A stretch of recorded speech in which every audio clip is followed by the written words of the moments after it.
While India is struggling to cope with the second wave of COVID pandemic, every patient is hit by this virus and seems to be running out of oxygen.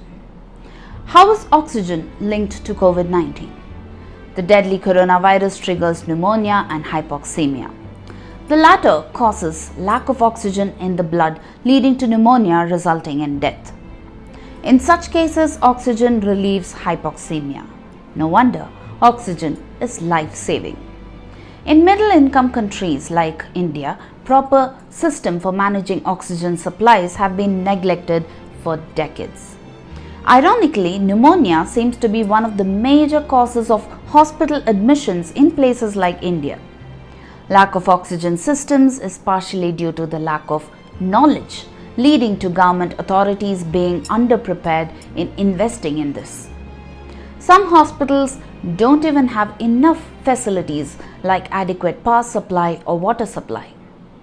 When it comes to an oxygen system, it consists of a pulse oximeter, which is a small device that will detect hypoxemia, the source of oxygen, a tube for the flow of oxygen, an oxygen analyzer, and a power supply. The oxygen source is crucial. There are cylinders, concentrators, and generators. Cylinders are expensive, and it's a huge task to transport them from private suppliers in large cities to remote corners of the state or country. While COVID patients may suffer from hypoxemia for more than, let's say, a week, a single cylinder may last for anywhere between 24 to 72 hours.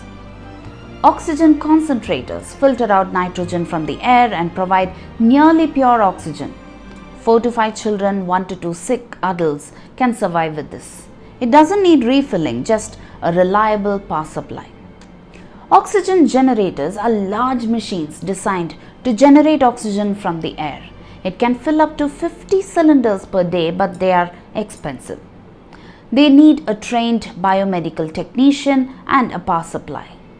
If you need to install a good oxygen system in perhaps a district hospital that treats 15 to 20 patients with oxygen, the hospital will need up to 40,000 liters per day. This need can be met with concentrators and generators, and cylinders could be used for emergency purposes.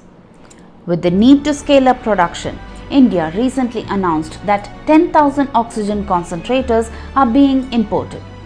It's going to be a long battle against COVID-19. India should have realized the importance of oxygen systems and its life-saving nature years ago. Well, now is the time.